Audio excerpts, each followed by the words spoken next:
Garrett and Della Beckwith left for their Mount Hooker climbing expedition with enough gear to handle any emergency.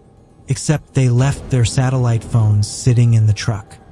When the experienced climber and his 19-year-old daughter missed their scheduled check-in, that single detail transformed a routine search into Wyoming's most baffling mystery. 11 years later, two climbers stumbled upon their camp, suspended on a cliff face where the horrifying contents of a single sleeping bag would send investigators into a desperate new search for answers.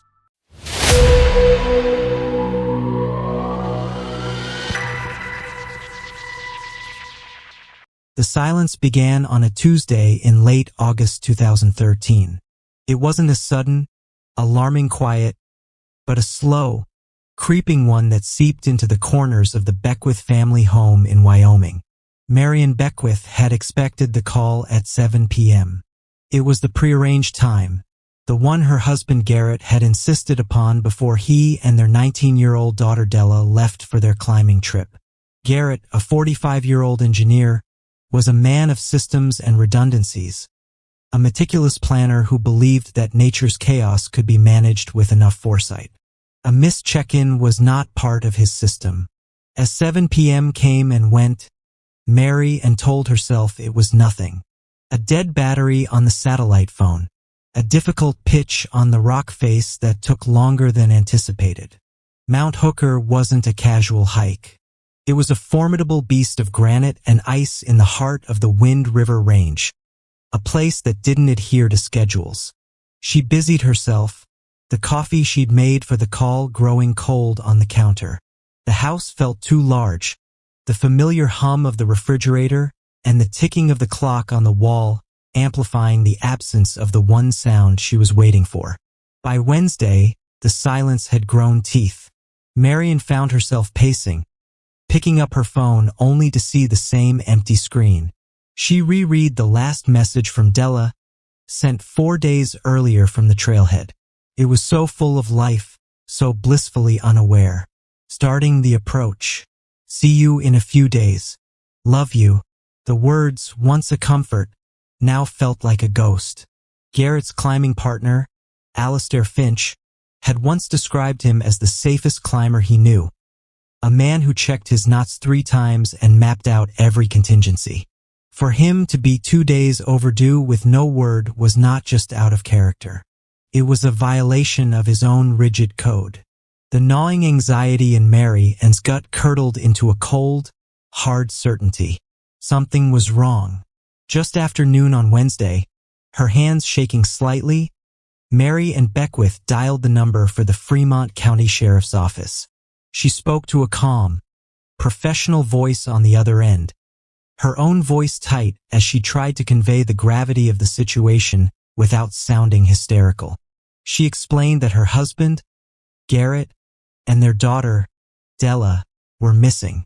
She detailed their intended route on Mount Hooker, emphasizing Garrett's extensive experience and his unwavering commitment to safety protocols. She recounted the final text message from Della, the words catching in her throat. For the dispatcher, it was a familiar call in a region defined by its wilderness, but the mention of Mount Hooker, coupled with a 2-day silence from an experienced climber, elevated the report. This wasn't a lost tourist on a day hike. This was a high-risk situation in one of the most unforgiving environments in the state. The case was immediately flagged as a high-priority missing persons incident. Within the hour, a deputy was assigned the first procedural step in what everyone knew could become a massive undertaking. His task was simple yet crucial. Drive to the remote trailhead at the edge of the wilderness and confirm the presence of the Beckwith's vehicle.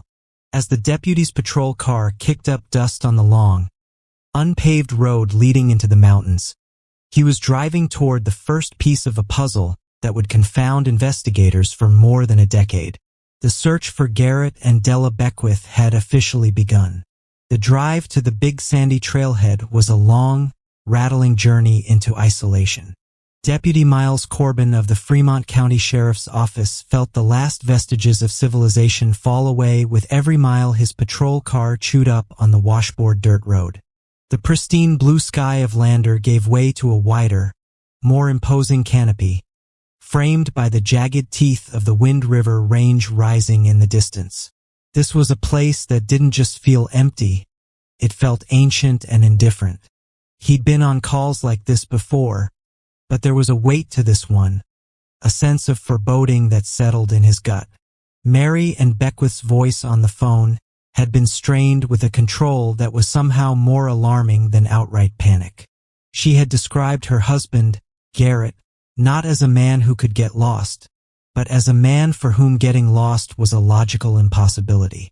Corbin's tires crunched over the gravel of the trailhead parking lot, a sparse clearing carved out of the pine and aspen forest. There were only a handful of vehicles scattered about. He scanned the lot, his eyes landing on a dark green Ford F-150, its color muted by a thick film of dust and pine pollen. It matched the description. He parked his cruiser and stepped out, the air immediately thinner, cooler. The truck sat silently, looking as if it had been abandoned for weeks. A fine layer of yellow aspen leaves had begun to collect in the groove where the windshield met the hood. It looked exactly as it should, a vehicle left by people who had walked into the wilderness and had not yet walked out. He ran the plate, came back registered to Garrett Beckwith. But Corbin began his routine inspection, peering through the windows. The cab was tidy, almost Spartan. A few stray maps lay on the passenger seat, along with a well-worn guidebook to the Wind River Range. There were no signs of a struggle, no broken glass, nothing to suggest a frantic departure or a violent encounter. It was perfectly, unnervingly normal. He tried the door handle. Unlocked. That wasn't unusual out here. Most people felt safer leaving their cars unlocked than risking a broken window for the few non-valuables left inside. Corbin opened the driver's side door and leaned in. The faint scent of stale coffee and pine air freshener hit him. He was looking for a note, a revised itinerary, anything that might offer a clue. His eyes scanned the dash, the center console, and then moved to the glove compartment. He popped it open. Inside, nestled between the vehicle's registration and an owner's manual, lay two sleek black devices. They were satellite phones. For a moment, the significance didn't register. Then, a cold wave washed over him. He stared at them, his mind racing to reconcile their presence with the facts of the case. These were the lifeline, the one piece of technology that transcended the range's notorious lack of cell service. For a man described as a safety fanatic, a meticulous planner, undertaking one of the most serious climbs of his life with his daughter, leaving them behind was unthinkable. It wasn't just an oversight, it was a catastrophic error. A decision so fundamentally at odds with the man Marion Beckwith had described that it threw the entire narrative into chaos. He carefully picked one up.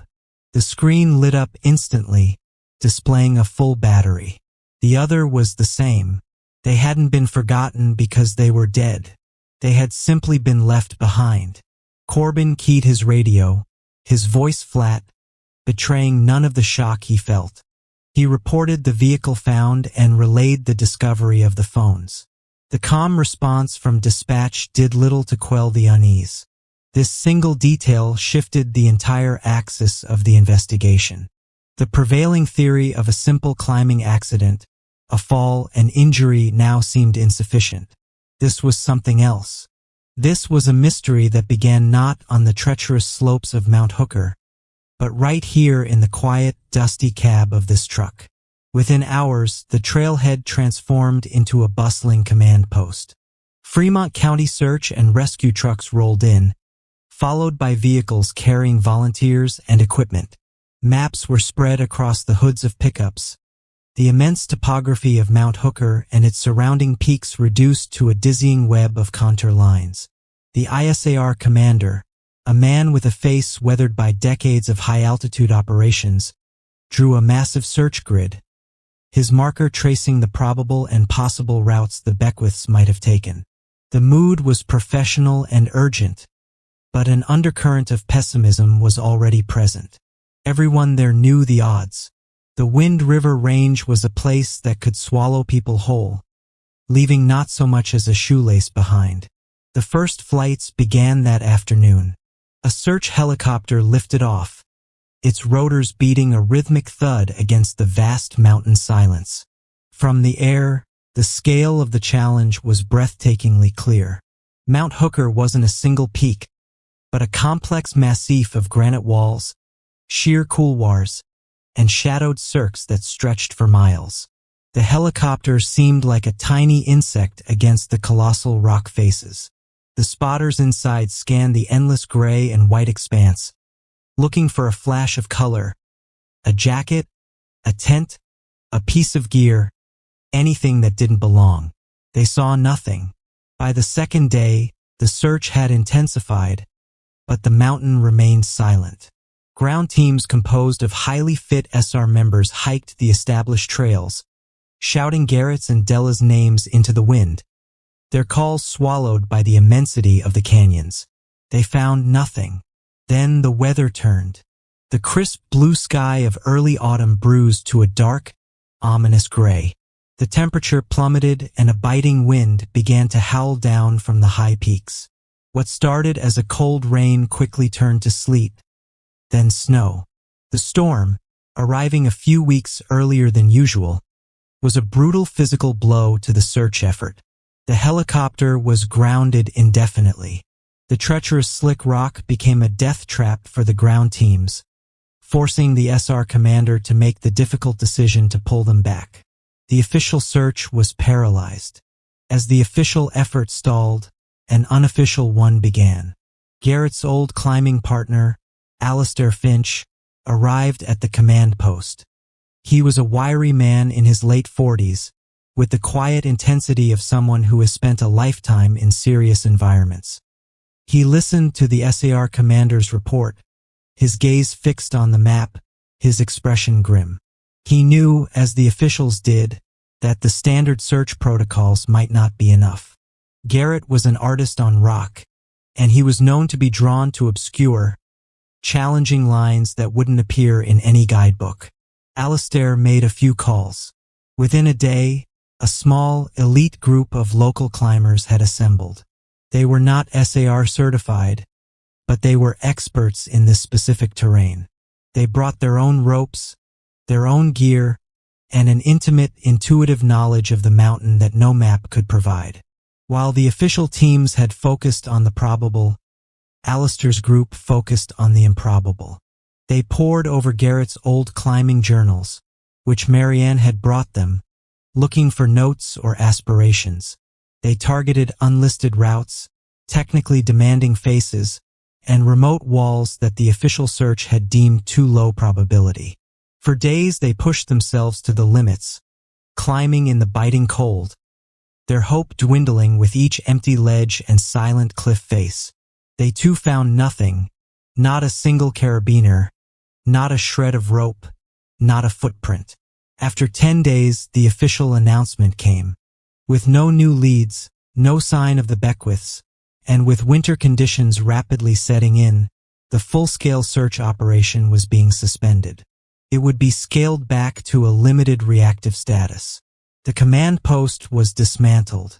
The trucks rolled away, leaving the trailhead parking lot nearly empty once more. Alistair's team, exhausted and defeated, packed their gear in silence. The mountain had won. The case of Garrett and Della Beckwith, once a frantic rescue operation, now settled into the cold, quiet stillness of a long-term missing persons file. The wilderness had reclaimed its silence, leaving behind only the haunting, inexplicable image of two satellite phones sitting fully charged in the glove compartment of a dusty green truck.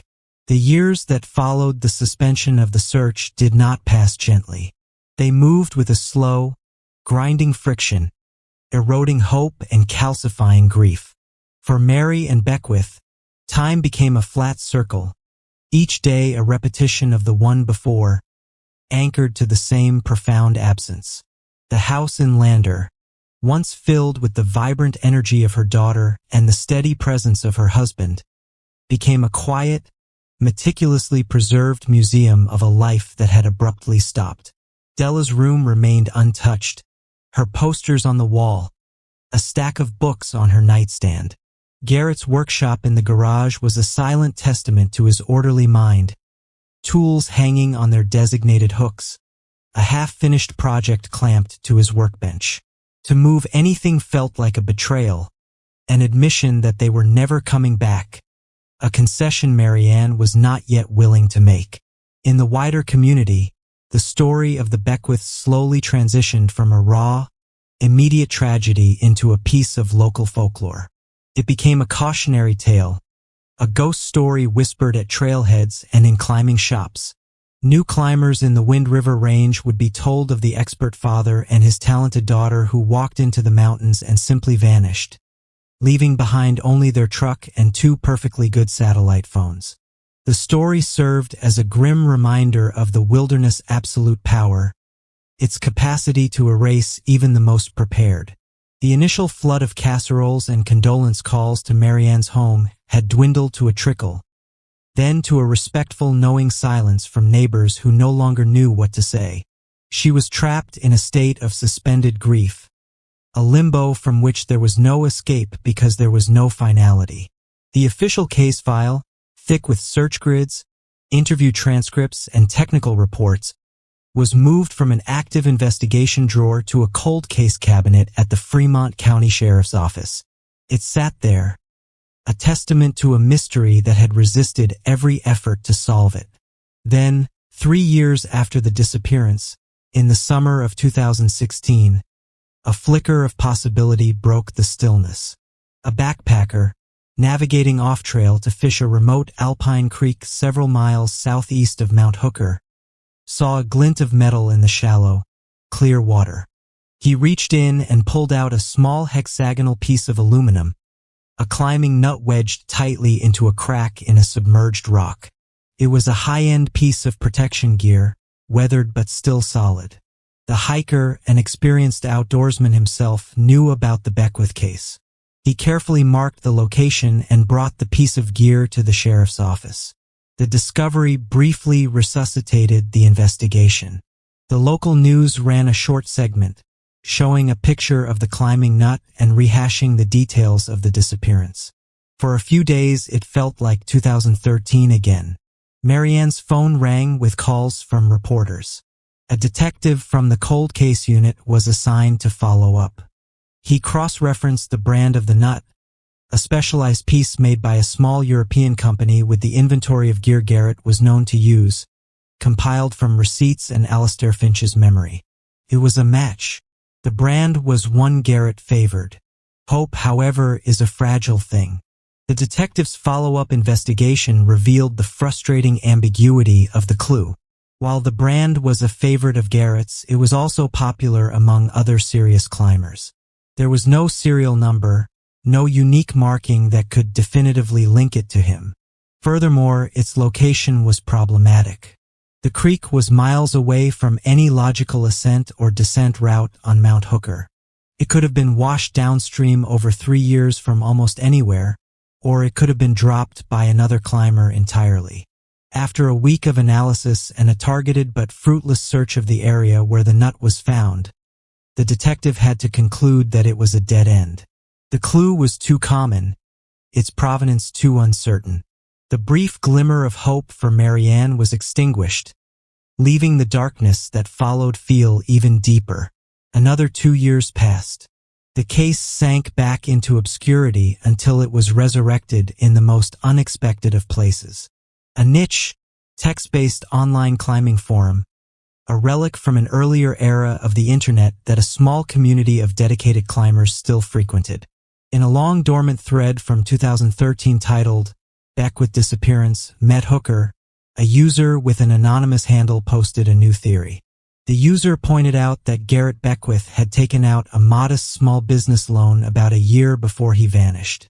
They speculated, with no evidence, that perhaps the business was failing and that Garrett, facing financial ruin, had staged the disappearance as a way to escape his debts, possibly even harming his daughter in the process. The baseless accusation spread quietly through the small online community, but it eventually found its way to a local Wyoming blogger who wrote a sensationalist post about it. The rumor born in the dark corners of the internet was now a public narrative staining the memory of a man who could not defend himself from Mary, and it was a profound violation. The suggestion that Garrett could have been responsible for their fate, that he could have harmed Della, was a cruelty she could barely comprehend. The public nature of the rumor, however unfounded, forced the hand of the cold case unit. A detective was once again assigned to pull the Beckwith file. He spent a week meticulously reviewing Garrett's life, a task that felt like an intrusion into the private world of a dead man. He subpoenaed bank records, credit reports, and the loan documents for the small engineering consultancy Garrett had started. The financial picture that emerged was not one of desperation. The business was solvent, if not wildly profitable. The loan payments were all current. Garrett had a healthy life insurance policy, but it was nothing extravagant, and Mary was the sole beneficiary. There were no large cash withdrawals, no liquidated assets, no signs of a man planning to flee his life. After an exhaustive review, the detective wrote a final addendum to the file. Financial motive for voluntary disappearance unfounded. The rumor was officially debunked, but the damage was done. Another potential path of inquiry had been explored and found to be a barren wasteland. The Beckwith case was now colder than ever. It had become a file of negations, a story defined by what it wasn't. There was no evidence of foul play, no evidence of a staged disappearance, and no evidence of a simple accident. The investigation was officially inactive, a ghost in the sheriff's department archives. The vast, silent expanse of the Wind River Range held its secrets, and the mystery remained anchored to that one, maddening, inexplicable fact. Two climbers had gone to face a deadly mountain and had left their only hope of rescue sitting, fully charged, in the glove compartment of their truck. 11 years is a long time. It's long enough for granite to be scoured by wind and ice, for memories to soften and blur, and for a cold case to be buried under the weight of 1,000 new ones. In the late summer of 2024, Mount Hooker remained as impassive and monumental as ever, its secrets held tight within its stony heart. The story of the Beckwiths had faded into the background noise of Wyoming lore. But the mountain wasn't done with their story yet. Chloe Vance and Ben Carter were a different breed of climber from Garrett Beckwith. They belonged to a new generation, armed with ultralight gear, advanced meteorological data on their phones, and an appetite for pushing the boundaries of what was considered possible. They weren't seeking the classic established routes. They were artists, and their medium was unclimbed rock. Their goal on this trip was to establish a new lineup, a sheer intimidating wall on a lesser trafficked aspect of Mount Hooker, a face known for its technical difficulty and lack of obvious features. It was the kind of project that offered no fame outside their small, dedicated community, only the pure satisfaction of drawing a new line on the map. For 2 days, they had been immersed in the vertical world. Their lives were reduced to a rhythm of movement and stillness, the scrape of metal on rock, the rasp of their own breathing in the thin air, the quiet communication of rope tugs, and the shared, unspoken understanding of two people whose lives depended on one another. The climbing was hard, more demanding than they had anticipated. By late afternoon on their third day, with the sun beginning its slow descent toward the western horizon, they were physically spent and looking for a place to set up their own portal edge for the night. It was Ben who saw it first. He was leading the pitch, his body pressed against the cold granite, searching for the next hold. He paused, squinting. About 50 feet to his left, and slightly above him, was a glint of metal. It was a bolt hanger, rusted but unmistakable, drilled into the rock. It was old. He called down to Chloe, his voice slightly muffled by the wind. He had found a bolt. Chloe, anchored below, scanned the wall. It made no sense. This face was supposed to be virgin territory. They had researched it for months, and there were no records of any previous attempts, successful or otherwise. Ben kept climbing, and a few minutes later he called down again. He'd found another one, and another. They formed a clear line, a traverse leading toward a small, shadowed alcove, a slight indentation in the massive wall. It wasn't a logical ascent line. It looked more like an escape route, a place someone might go to get out of a storm. Curiosity, a powerful force in people who willingly climbed thousands of feet up sheer rock, began to override their exhaustion. A bivouac spot that was already equipped with anchors was a gift, saving them hours of difficult drilling. They decided to investigate. The traverse was delicate and exposed, requiring their full concentration. With each move, the sense of mystery deepened. The bolts were old. The steel hangers rusted a deep, angry orange. The nylon webbing on one of them bleached white and frayed by years of UV exposure. Whoever had put these here had done so a very, very long time ago. As they neared the alcove, the object of the traverse came into view. It wasn't just a natural ledge. Suspended from a complex web of aging straps and anchored to the rock was a portal edge. It hung there like a derelict ghost ship, its gray fabric faded and stained, flapping softly in the wind. A wave of unease washed over Chloe. This wasn't just an old camp. Felt like a shrine, a place frozen in time. Ben reached the anchor point first and secured himself. Chloe followed, her eyes fixed on the strange, silent platform. When she finally clipped in beside him, they simply stared, the wind the only sound. The portal edge was a time capsule. A blue dry bag, its plastic brittle and cracked, sat huddled against the rock wall. Next to it, a coil of climbing rope lay in a perfect, neat circle. Though it was stiff and faded, its sheath bleached almost white. And next to the rope was a sleeping bag. It was a deep, dusty red, and it was zipped almost all the way to the top. The scene was profoundly eerie. There was a sense of order to it, a deliberateness that was at odds with the idea of simple abandonment. People who bailed on a climb in an emergency didn't usually take the time to coil their rope so neatly. An unspoken question hung in the air between them. Where were the people who owned this gear? Chloe felt a strange compulsion, a need to understand what she was looking at. She unclipped from the anchor and carefully, testing her weight, lowered herself onto the edge of the portal edge. The fabric groaned under her, but the frame held. The air on the ledge was still, shielded from the wind, and it felt heavy, stagnant. She reached for the dry bag first, her fingers brushing against the cracked plastic. It was light, almost empty. Her gaze shifted to the red sleeping bag. It was partially covered in a fine layer of granite dust, and a single stubborn weed had somehow taken root in a fold of the fabric. It was the centerpiece of the tableau, the object that held the most pressing mystery. She could see a small lump at the top where a pillow might be. She hesitated, a prickle of fear running up her spine. Ben watched her, his expression tense. Taking a deep breath, Chloe reached for the zipper. It was stiff, corroded by years of moisture and ice. She had to work it back and forth, the grating sound unnaturally loud in the mountain silence. It moved an inch, then another. The fabric began to part. She saw clothes first, a bundled-up fleece jacket which explained the lump. Then, as the opening widened, she saw something beneath it.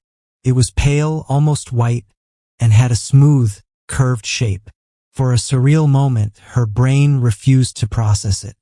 It looked like a piece of bleached, sculpted wood. Then the zipper gave way another few inches, and the object rolled slightly to the side. Two dark, empty sockets stared up at the sky. A choked gasp escaped Chloe's lips. She scrambled back, her heart hammering against her ribs. It was a skull. She was looking at a human skull resting on a pillow of clothes inside a sleeping bag on a forgotten ledge thousands of feet up a cliff face. Ben, seeing her reaction, moved to the edge. He peered down, his face paling. "Oh my God," he whispered, the words snatched away by the wind. They stared in horrified silence. The full reality of the scene crashed down on them. This wasn't a camp. It was a tomb, a vertical grave, suspended in the sky for years. Inside that faded red bag was a complete human skeleton. They were miles from civilization, hanging on a rock face next to the remains of a long-lost climber. The vast, beautiful wilderness that had felt like their playground moments before now felt like a predator, vast and menacing. The shock gave way to a cold, clear-headed sense of purpose, their training kicking in. They knew they couldn't touch anything else. This was a crime scene, or at the very least, a scene of a death that needed to be investigated. Chloe pulled out her phone. Her hands were shaking, but she forced herself to be methodical. She took photos from every possible angle, capturing the portal edge, the gear, the sleeping bag, and the wider context of the cliff face. The bright digital glow of the phone's screen looked profane in this ancient, solemn place. Ben checked his own device, finding the GPS coordinates and taking a screenshot. There was no cell service. They were completely alone with their discovery. The sun was touching the horizon now, painting the sky in brilliant strokes of orange and purple. The beauty of the sunset felt like a cruel joke. They had to get down, but the thought of spending the night there, even 100 feet away, was unbearable. They made the difficult decision to start the long technical descent in the fading light. The journey down was a tense, silent ordeal. Every rappel, every anchor check was performed with a grim mechanical focus. The normal, easy chatter between them was gone, replaced by a heavy silence filled with the image of those two empty eye sockets staring up from the sleeping bag. The mountain, which had been a source of joy and challenge, now felt haunted. They were no longer just climbers. They were messengers, carrying a terrible secret out of the wilderness. It was a full 24 hours later, after a sleepless night bivouacked on a lower ledge and a grueling final descent, that they finally stumbled out of the forest and into the big sandy trailhead parking lot. Their legs were trembling with exhaustion, their minds numb with what they had seen. Chloe found a single bar of cell service. Her fingers fumbled as she dialed 911, her voice cracking as she spoke the words that would finally, after 11 years of silence, reopen the cold, forgotten case of the Beckwiths. "We're at Mount Hooker," she said. "We found something. We found a body." The call from Chloe Vance sent a jolt through the Fremont County Sheriff's Office. A discovery on Mount Hooker, a body on a portal edge. It was a scenario so specific and so strange that it immediately pulled the oldest and coldest case from the archives. The Beckwith file, thick with the dust of 11 years, was laid open on the desk of Detective Isabella Rossi. Rossi was new to the cold case unit, a sharp, tech-savvy investigator who had built a reputation for seeing old evidence with fresh eyes. She was 28 years old, meaning she had been a teenager herself when Garrett and Della Beckwith had vanished. As she read through the initial reports from 2013, the details felt like echoes from another era. The search grids, the suspension notice, the baffling mystery of the satellite phones. Now, a ghost from that past had reappeared, suspended thousands of feet in the air. The first challenge was immediate and immense. The location. This wasn't a crime scene that could be cordoned off with yellow tape. It was a vertical crime scene, a logistical nightmare accessible only to a handful of people in the world. Detective Rossi stood before a massive, high-resolution satellite image of Mount Hooker, with Chloe Vance and Ben Carter pointing to a tiny, pixelated speck on a sheer granite wall. The operation to process the scene would require a level of collaboration and expertise rarely seen. Rossi assembled a specialized team, a forensic anthropologist from the State University, a senior crime scene technician, and, most crucially, 2 members of the elite Jenny Lake Search and Rescue Team from Grand Teton National Park. who were among the best high-altitude recovery specialists in the country. The operation began 2 days later, under a clear, unforgiving sky. A helicopter served as the mobile command center, its rotors beating a steady rhythm against the mountain silence. The first task was reconnaissance.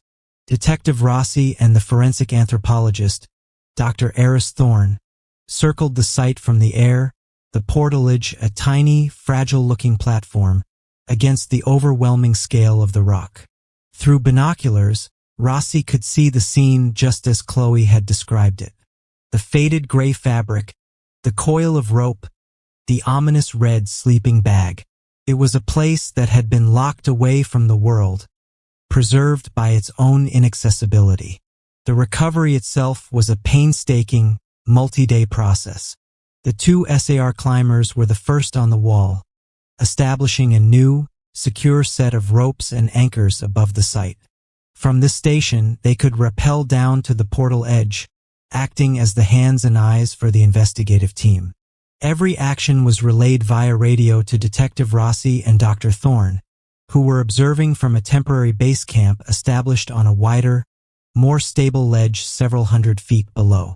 The first priority was to document everything in situ. The climbers, wearing body cameras, moved with a surgeon's precision. They photographed the portal edge from every angle. They took close-ups of the knots, the webbing, the way the gear was arranged.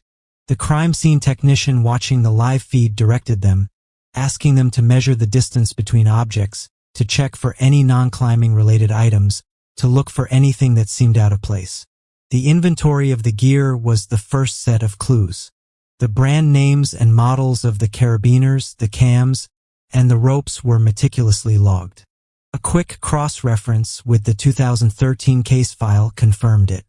This was the equipment of Garrett and Della Beckwith. One item was conspicuously absent, Garrett's personal climbing harness. Della's was there, bundled with some other gear, but his was gone. It was a significant detail, suggesting he had left the ledge wearing it. Next, they turned their attention to the red sleeping bag. The climbers noted something that Chloe and Ben had missed in their shock. The bag was not just lying on the platform. It was deliberately and securely fastened to the portalage frame with 2 short lengths of accessory cord tied with a climber's knot. This was a conscious act. It wasn't a temporary arrangement. It was designed to ensure the sleeping bag and its occupant would not be dislodged by the ferocious winds that regularly swept the cliff face. It was an act of care, of preservation. With documentation complete, the most delicate phase began, the recovery of the remains. Dr. Thorne guided the climbers via radio through the process. The skeleton, bleached clean by 11 years of sun and wind, was incredibly fragile. The climbers carefully cut the webbing securing the sleeping bag, then gently maneuvered the entire bag into a specialized rigid recovery container they had lowered from above. The blue dry bag and the coiled rope were collected separately. The entire portal ledge was then painstakingly dismantled, each strap and pole labeled and packaged. Finally, the helicopter executed a series of breathtaking long-line lifts, airlifting the precious evidence from the cliff face to a staging area in the valley below. Back in the controlled environment of the State Crime Lab, the investigation continued. The contents of the blue dry bag were examined. A water filter, a small first aid kit that was nearly empty, and several empty freeze-dried meal packets. There was no journal, no note, no final message left behind. The focus then turned to the remains. Dr. Thorne began his methodical examination. Dental records were flown in from the Beckwith's family dentist. Within hours, he had a positive identification.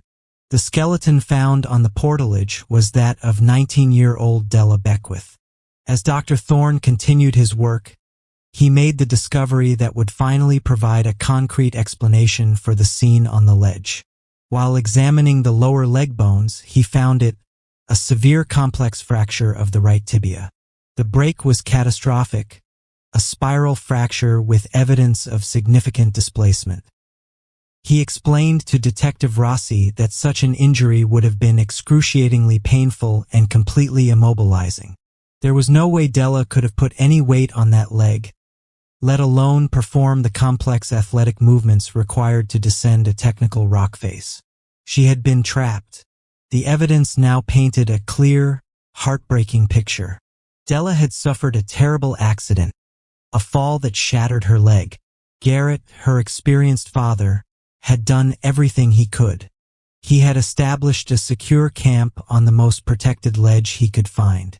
He had placed his injured daughter in the sleeping bag, secured her to the platform to keep her safe, and left her with their remaining supplies. Then, with his own harness on, he had left, presumably to undertake a desperate, solo mission to get help. The scene on the portal ledge was not a crime scene in the traditional sense. It was the epicenter of a tragedy. It answered the question of what had happened to Della, but in doing so, it deepened the mystery of her father. Where did Garrett go? He had walked off that ledge into the vast, unforgiving wilderness and vanished as completely as if he had stepped into the sky itself. The investigation had found one of the Beckwiths, but now it had to start a new search for the other. With the fate of Della Beckwith now understood, the focus of the investigation shifted entirely to her father. Garrett Beckwith was no longer just a missing person. He was a man with a known starting point and a desperate, tragic purpose. Detective Rossi convened a meeting with the SAR team and Alistair Finch, Garrett's old climbing partner, who had flown in as soon as he heard the news. They stood around a massive, high-resolution topographical map spread across a table, the portal edge site marked with a single red pin. The question was no longer where they were, but where one of them had gone.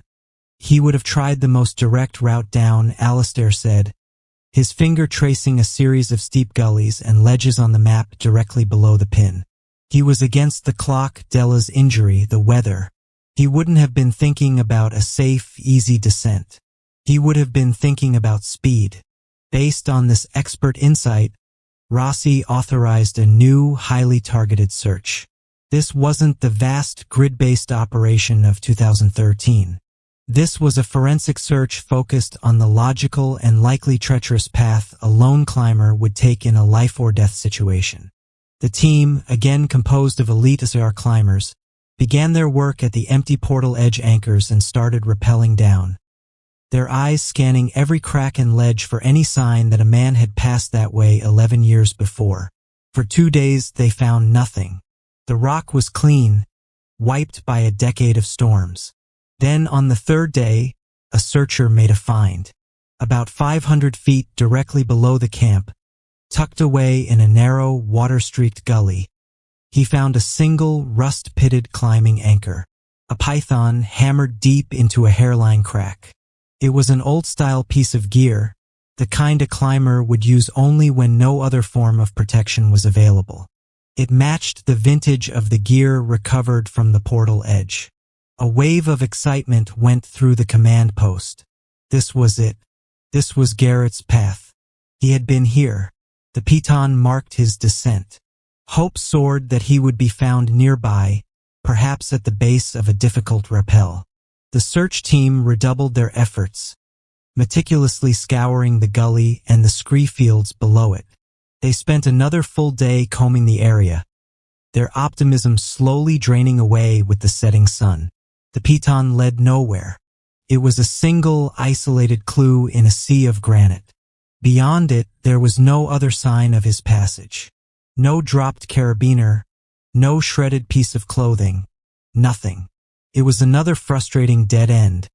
A single sentence in a story with the final page torn out. The official search was once again called off, the mystery of Garrett's final moments still locked away by the mountain. Months passed. The case file on Garrett Beckwith remained open, but inactive. Detective Rossi had exhausted all her leads. It seemed the mountain would keep its final secret. The breakthrough, when it came, was entirely accidental. It had nothing to do with the official investigation. Several months later, a wildlife biologist from the University of Wyoming was conducting a study on the migratory patterns of bighorn sheep in the Wind River Range. The project involved using a high-resolution drone to survey remote, inaccessible basins that were prime sheep habitat.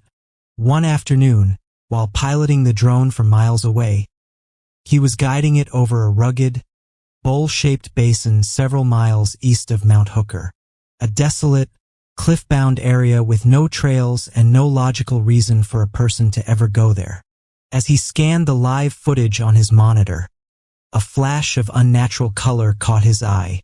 It was a tiny speck of faded blue against the gray and brown of the rocky terrain.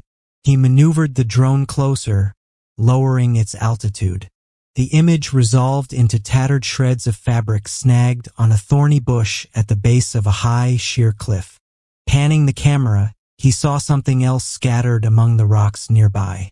Pale, white objects that looked disturbingly like bones. He knew the stories. He knew about the Beckwith case. He carefully saved the drone's GPS data and flight logs and immediately contacted the Fremont County Sheriff's Office. Detective Rossi felt a familiar surge of adrenaline. She dispatched a team, including herself and Dr. Eris Thorne, via helicopter to the coordinates provided by the biologist. Landing nearby was impossible, so the team had to be lowered by long line into the basin. The moment their boots hit the ground, they knew.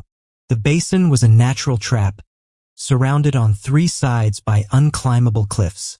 The scene was grim. 11 years of harsh weather and animal activity had taken their toll. The remains were scattered, fragmented. The tattered blue fabric was from a windbreaker, its material rotten and weak.